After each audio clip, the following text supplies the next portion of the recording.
नमस्कार, स्वागत है आपका। मैं हूं आपके साथ सपना दीपक मद्देश। बुलेटिन का आगाज करेंगे।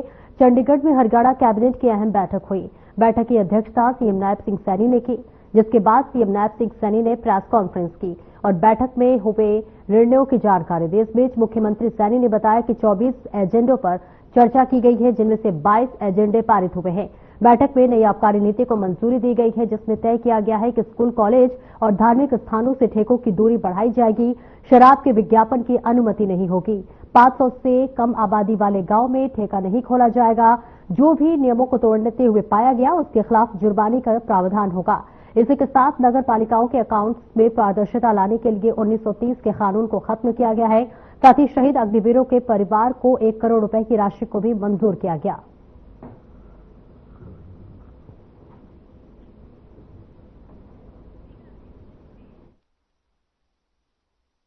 मंत्रिमंडल के अंदर आज हमारी आबकारी नीति को भी जो 2025-26 उसको भी मंजूरी मिली है।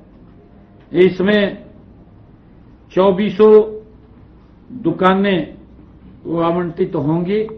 1200 जोन इसके अंदर बने हैं। दुकानों की संख्या में जो पिछले वर्ष थे उतना ही रखा गया है, उसमें कोई बदलाव नहीं किया गया। जो बदलाव हुए हैं उसके बारे में मैं बताना चाहता हूं। हमने ये अब की बार निर्णय किया है, जो बस स्टैंड है, स्कूल है, कॉलेज है, धार्मिक स्थल है, इनसे जो शराब के ठेके हैं उसकी दूरी पहले वो 75 मीटर थी, अब उसको बढ़ा करके 150 मीटर कर दिया है। उसकी दूरी बढ़ा दी है।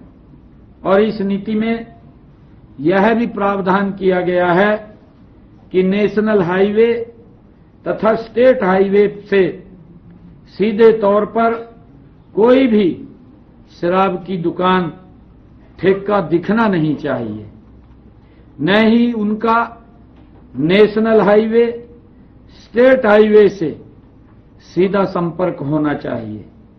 इसी प्रकार दुकानों को लाइसेंस, इस प्रकार की दुकानों को लाइसेंस नहीं दिया जाएगा। नेशनल हाईवे, स्टेट हाईवे से उचित दूरी पर स्थापित ठेकों, शराब की दुकानों को किसी भी प्रकार का कोई विज्ञापन या साइन बोर्ड लगाने की अनुमति भी नहीं दी गई है। यदि ऐसी कोई विज्ञापन या साइन बोर्ड किसी भी जोन में पाया जाता है तो पहली बार उसके ऊपर 1 लाख रुपए जुर्माना, दूसरी बार 2 लाख रुपए जुर्माना और तीसरी बार में 3 लाख रुपए जुर्माना।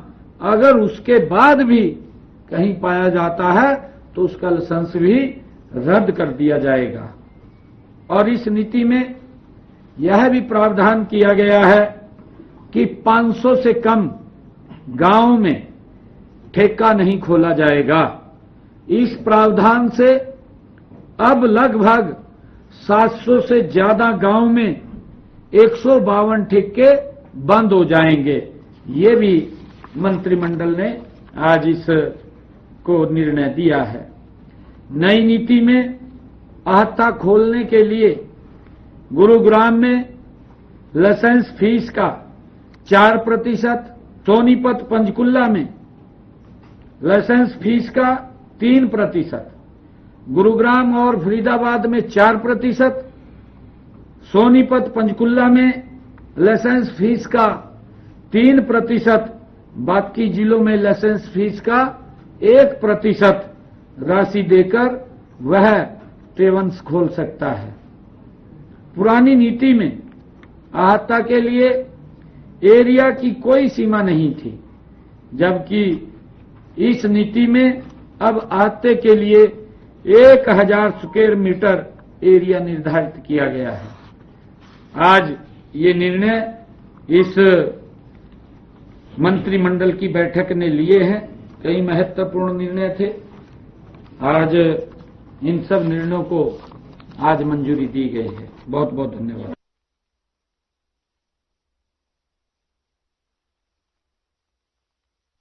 और वही मुख्यमंत्री नायब सिंह सैनी ने चंडीगढ़ में वीडियो कॉन्फ्रेंसिंग के माध्यम से प्रदेशवासियों को विकास कार्यों की सौगात दी है, जिसमें सैनी ने MMGAY 2.0 के तहत वीडियो कॉन्फ्रेंसिंग के जरिए रिमोट का बटन दबाकर विभिन्न योजनाओं का उद्घाटन और लोकार्पण किया।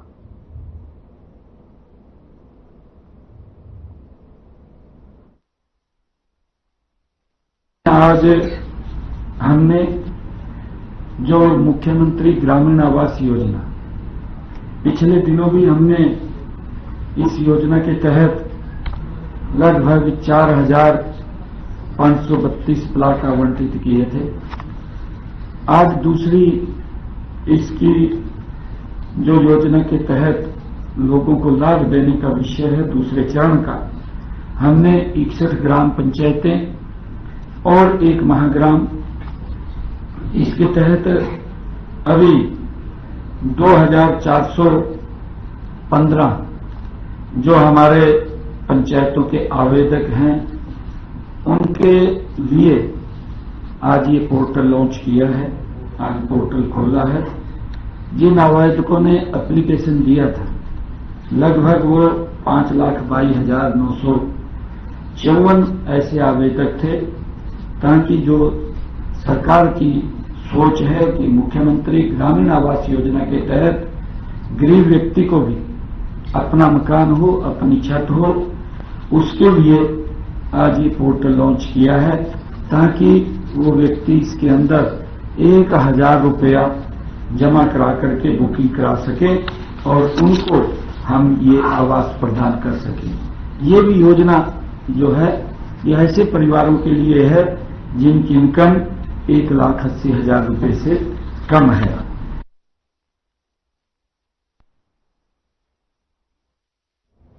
और चरखी दादरी रोडवेज डिपो की तरफ से विभिन्न रूटों पर बसों का संचालन किया जा रहा है। वहीं डिपो की 128 टिकटिंग मशीनों में टेक्निकल फॉल्ट आने की वजह से यात्रियों को हैप्पी कार्ड योजना का लाभ नहीं मिल पा रहा है।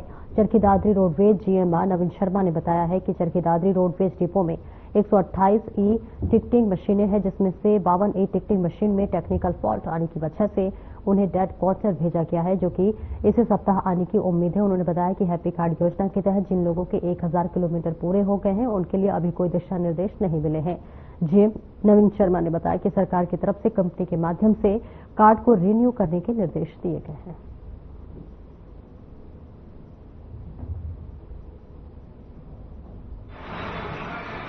टिकटिंग मशीनें टोटल 128 हमारे पास हैं, जिनमें से 52 कुछ टेक्निकल रीजन की वजह से वो फॉल्ट आ गया था। वो हमने हेड ऑफिस जो कंपनी कंसर्न है उसके पास रिपेयर के लिए भेज दी थी। और अब मेरी बात भी हुई थी जो डायरेक्टर हैं ई टिकटिंग के, वो जल्दी ही शायद इस वीक में हफ्ते में जो है सभी मशीनें हमारे पास आ जाएंगी। जहां तक जो कार्ड पुराने थे जिनके 1,000 किलोमीटर पूरे हो चुके हैं, उसके बारे में हमारे पास डायरेक्शन नहीं आई है, लेकिन पता लग गया है भी उनके कंपनी जो है ना, गवर्नमेंट की जो डायरेक्शन है डायरेक्टली उनके पास गई है, वो वहां से उसको एक्सटेंड कर रहे हैं।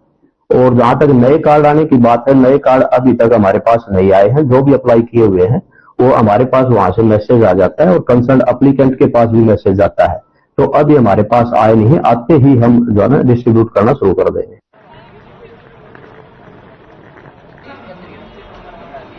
सीआईडी रेवाड़ी ने गांव नांगल जमालपुर निवासी एक युवक की हत्या की गुत्थी को सुलझाते हुए 2 आरोपियों को गिरफ्तार करने में सफलता हासिल की है। गिरफ्तार किए गए आरोपी की पहचान गांव सिंहा निवासी करमवीर और गांव तुर्कियावास निवासी हेमंत के रूप में हुई है। डीएसपी बाबा सुरेंद्र शोरार ने इसको लेकर बताया कि पुलिस को 24 अप्रैल को गांव फिदेड़ी के जोहड़ में एक युवक का शव पड़ा होने की सूचना मिली थी। सूचना मिलने के बाद पुलिस ने शव को कब्जे में ले लिया था। मौके पर सीन ऑफ क्राइम टीम को बुलाया गया था।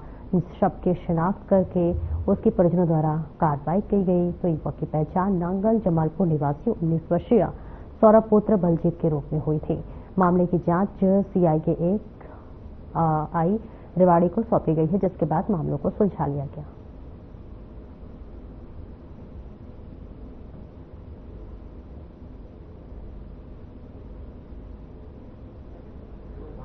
कंट्रोल रूम रेवाड़ी पे एक सूचना प्राप्त हुई थी कि फिदेड़ी के जोहड़ में एक नौजवान लड़के की डेड बॉडी पड़ी हुई है, जिसमें सूचना मिलने पर तुरंत पुलिस वहां पहुंची। डेड बॉडी को निकाला गया, उसको आइडेंटिफाई करने की कोशिश की गई। और उसके जेब से एक बिल प्राप्त हुआ जो उसके फादर के नाम से था। उस बेस पे उसको आइडेंटिफाई किया गया, बॉडी को हॉस्पिटल में ट्रांसफर किया गया। उसके बाद उसका पोस्टमार्टम करवाया गया, तो पोस्टमार्टम में डॉक्टर की रिपोर्ट में आया कि इसकी गला दबा के हत्या की गई है, जिस पे तुरंत पुलिस ने सदर थाना में हत्या की विभिन्न धाराओं के तहत मुकदमा दर्ज किया। और क्योंकि ये अननोन किसी व्यक्ति के द्वारा मर्डर किया गया था, ब्लाइंड मर्डर केस था, तुरंत उस पर कार्रवाई करते हुए और विभिन्न टेक्निकल और कैमराज की सहायता से उस दिन से लगातार अब तक मेहनत करके और 2 आरोपियों को इसमें गिरफ्तार करने में सफलता हासिल की। और हिसार की स्पेशल स्टाफ पुलिस को वाहन चोरी के मामले में सफलता मिली है। पुलिस ने तोशाम के खानक गांव के रहने वाले युवक सोमवीर की गिरफ्तारी कर लेकर इसको 19 चोरी की गई बाइकें बरामद की है। ये शातिर चोर हिसार भिवानी और दूसरे पक्षों के वाहन चोरी करता और तोशाम में एक प्लॉट में रहता था। पुलिस ने संबोधित धाराओं में मुकदमा दर्ज कर आगे की कार्रवाई शुरू कर दी है।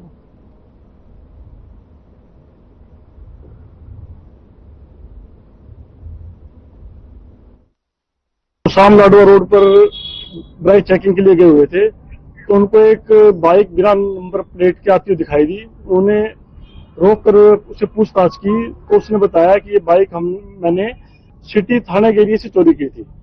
तो उसको हमने कंफर्म किया तो चोरीशुदा मिली बाइक, और उसने ये भी डिस्क्लोज किया कि मैंने इसके अलावा 18 और बाइक चोरी कर रखी हैं। गांव खानक से बरामद भी करवा दिया 18 मोटरसाइकिल में। उसमें से अभी पता किया है 8 हिसार की हैं, 2 हादसे की हैं, बाकी 8 का अभी पता किया जाए। ये खानक गांव का रहने वाला है। इसके खिलाफ पहले 2 पर्चे दर्ज हैं, एक एनडीपीएस का दर्ज है जिला भिवानी में, और एक चोरी का ही है जिला भिवानी में। पुलिस रिमांड पे लिया जाएगा, बाकी बाइक का पता किया जाएगा कहां से चोरी की इसने। टोटल 19 बाइक बरामद हुई। नाम है सोमवीर, सनोफ है ये अनिल, खानक गांव में, भिवानी के गांव में।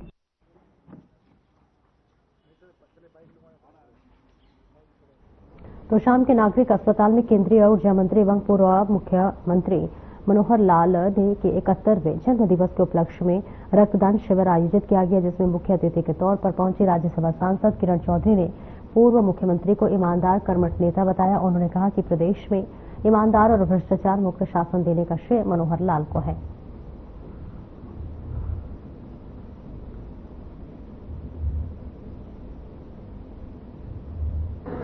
रक्तदान जो है वो जीवन दान है और ये बहुत ही पुण्य का काम है।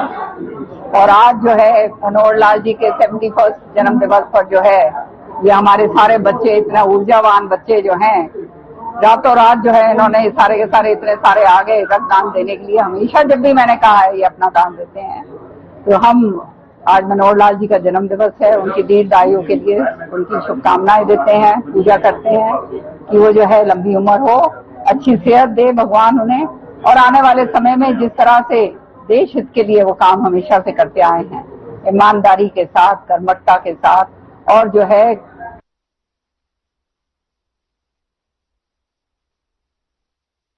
केंद्रीय मंत्री और हरियाणा के पूर्व मुख्यमंत्री मनोहर लाल के जन्म दिवस पर साउथ सिटी रोटरी क्लब ने रक्तदान का आयोजन किया है। इस शिविर में 250 यूनिट रक्त एकत्रित करने का लक्ष्य रखा गया है। गुरुग्राम के सेक्टर 5 स्थित श्री राम मंदिर में आयोजित रक्तदान शिविर का उद्घाटन माननीय भारतीय जनता पार्टी के पूर्व मीडिया प्रभारी गजेंद्र गुप्ता ने किया और वहीं गजेंद्र गुप्ता ने रक्तदान के लिए पहुंचे लोगों को दान के लिए प्रेरित किया। उन्होंने कहा कि आपके द्वारा दी गई रक्त की एक बूंद किसी जरूरतमंद को नया जीवन दे सकती है। शिविर में 250 यूनिट से अधिक रक्त एकत्रित कर सिविल अस्पताल को और रोटरी ब्लड बैंक को दिया जाएगा।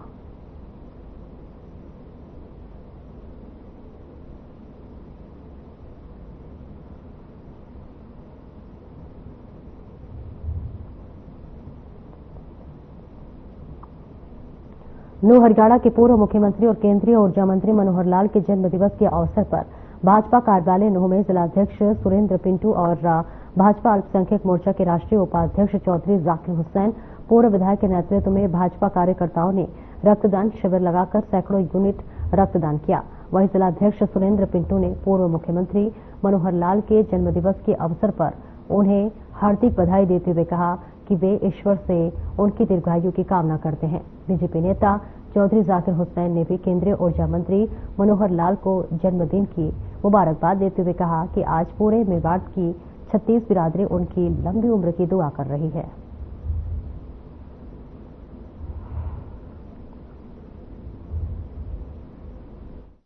पूरे मेवात क्षेत्र की छत्तीस बिरादरी की तरफ से हमारे देश के यशस्वी ऊर्जा मंत्री व प्रदेश के पूर्व मुख्यमंत्री परम आदरणीय श्री मनोहर लाल जी को जन्म दिवस की हार्दिक बधाई देता हूं और हम सभी मेवातवासी अल्लाह ताला से दुआ करते हैं कि उन्हें लंबी सेहतमंद उनकी उम्र हो और पूरे देश की प्रदेश की इसी तरह सेवा करते रहें जिस तरह वो सेवा कर रहे हैं, क्योंकि मेवात क्षेत्र को उनसे विशेष प्यार है। उन्होंने अपने मुख्यमंत्री रहते हुए पूरे देश में ये उदाहरण दिया कि बिना पर्ची खर्ची के भी नौकरियां मिलती, जिससे मेवात के लोगों को, खासतौर पर अल्पसंख्यकों को, मुसलमानों को बहुत ज्यादा नौकरियां मिली और मेवात का विकास पूरे 70 साल में इतना नहीं हुआ था जितना आदरणीय नरेंद्र मोदी जी के मार्गदर्शन में।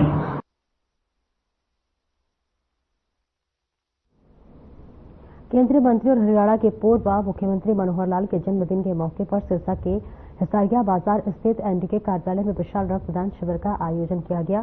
शिविर का आयोजन बीजेपी नेता गोविंद कांडा ने किया। इस बीच लोगों ने बढ़ चढ़कर रक्तदान शिविर में हिस्सा लिया और रक्तदान करके सभी से रक्तदान करने का आह्वान किया।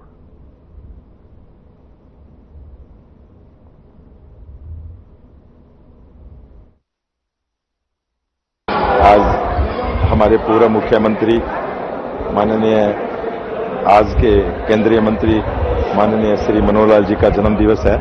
उनका जन्म दिवस सद्भावना रूप में आज एनडीए के ऑफिस में अलोपा के भाई गोपाल कांडा जी के उनके निर्देशानुसार आज एक ब्लड कैंप लगाया गया है और ये ब्लड कैंप में जिन साथियों ने आज ब्लड दिया है, माननीय मनोहर लाल जी जिन्होंने देश को, प्रदेश को एक नई दिशा देने का काम किया। 100 साल जिए, देश की इसी प्रकार से सेवा करें और हम इसी प्रकार से उनके दीर्घायु की कामना करते रहें, यही ईश्वर से प्रार्थना है, कामना।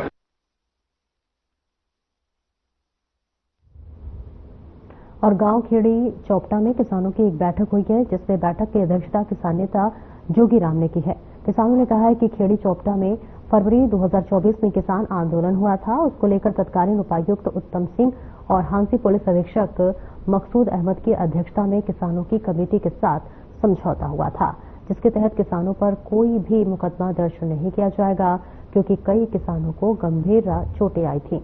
पुलिस द्वारा समझौते के विरुद्ध जाकर वादा खिलाफी करते हुए पुलिस प्रशासन ने 22 नामजद और 400 अन्य किसानों के विरुद्ध विभिन्न धाराओं के तहत मुकदमा दर्ज कर लिया है और पुलिस ने कोर्ट में चालान पेश कर दिया। सरकार और प्रशासन से समझौता होने के बावजूद दर्ज मुकदमे के खिलाफ बैठक का आयोजन हुआ।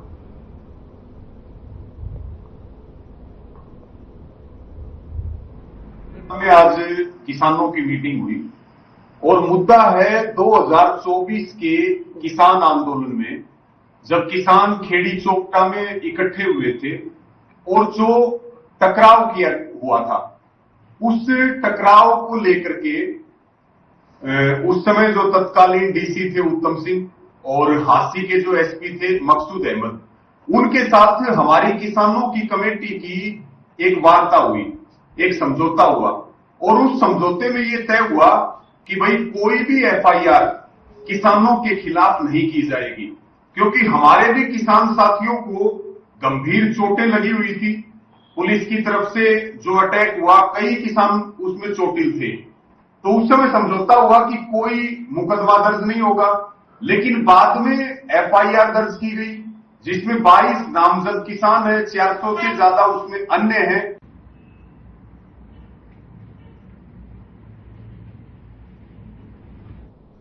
दिव्यांगों की सहायता के लिए सामाजिक संस्थाओं द्वारा फरीदाबाद के एसआरएस टावर में रविवार को डांस प्रतियोगिता एवं सम्मान समारोह का आयोजन किया गया। कार्यक्रम का शुभारंभ नवदीप सेवा समिति ट्रस्ट, भारतीय चैरिटेबल ट्रस्ट व मौजूद समाज सेवियों द्वारा दीप प्रज्वलित करके किया गया। इस बीच डांस कॉम्पिटिशन में बच्चों ने अपनी नृत्य कला में मौजूद जजों व लोगों को हैरान कर दिया है और तालियां बजाने पर मजबूर कर दिया है।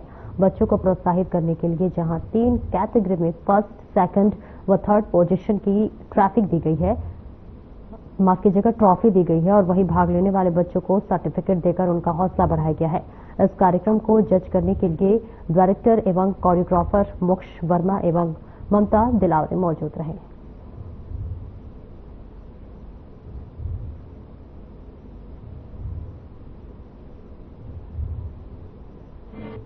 का शो बहुत अच्छा रहा। बहुत ही प्रतिभाशाली बच्चे यहाँ पर परफॉर्म करके गए और 3 इयर्स से स्टार्ट था और 3 साल के बच्चे भी इतना अच्छा परफॉर्म कर रहे हैं। मुझे समझ नहीं आया कि इतने 3 साल के बच्चे भी इतने प्रतिभाशाली कैसे हो सकते हैं और एकदम सीखा हुआ। उनके टीचर्स भी आए थे, वो लोग भी आए थे और वो लोग परफॉर्म इतना अच्छा कर रहे थे कि देखने लायक था।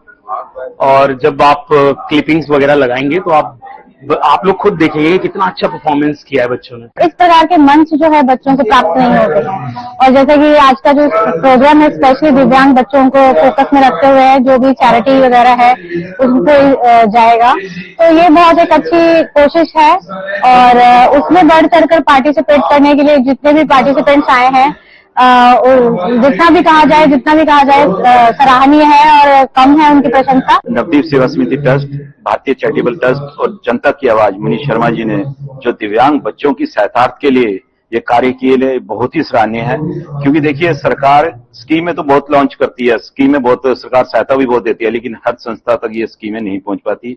उसके नॉर्म्स बड़े टिपिकल होते हैं, बीच बहुत सॉलिड होते हैं। तो ये जो प्राइवेट संस्थाएं हैं, ये तीनों संस्थाओं को मैं नमन करता हूं जिन्होंने दिव्यांग बच्चों की सहायता के लिए ये कार्यक्रम किया। और इसके साथ साथ इन्होंने एक जो डांस प्रतियोगिता रखी उसमें भी एक क्वालिटी रखी कि फरीदाबाद के बच्चों को अपनी प्रतिभा को निखारने में और उनको एक मंच दिया। बहुत अच्छे प्रोग्राम, वेल ऑर्गेनाइज, बहुत मजा आया मुझे। और बात करें आपकी परफॉर्मेंस किस तरह की थी, किस पर थी? मैंने शिव तांडव स्तोत्रम पे परफॉर्मेंस करी थी। लोग यूजुअली बहुत एक्सप्लॉइट कर दिया शिव तांडव स्तोत्रम पे परफॉर्म करते करते, but it is about the beauty of Shiva और रौद्र रूप तो है ही, साथ में उनकी ब्यूटी को भी दिखाना था, तो वो मैंने आज यहाँ पे दिखाया है।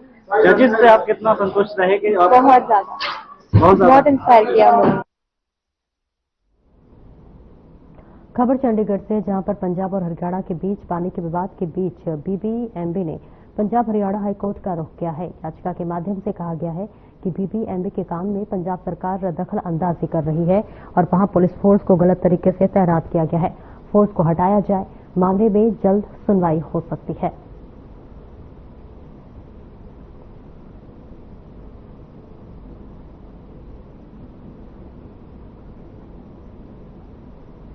जुलाना क्षेत्र के पौली गांव के पास कार अनियंत्रित होकर डिवाइडर से जा टकराई, जिससे कि कार में सवार एक युवक की मौत हो गई। वहीं 3 युवक घायल हो गए हैं। सूचना मिलते ही मौके से पहुंची पुलिस ने घायलों को अस्पताल में भिजवाया। पुलिस ने मृतक के भाई की शिकायत पर अज्ञात कार चालक के खिलाफ मामला दर्ज कर जांच शुरू कर दी है।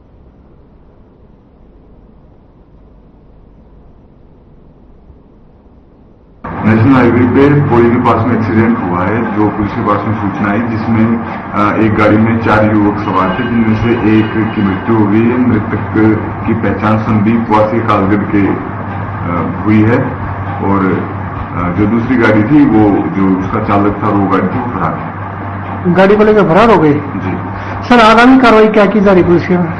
पुलिस ने जो मृतक था उसका पोस्टमार्टम करवा दिया है और मुकदमा दर्ज करके आगामी कार्रवाई।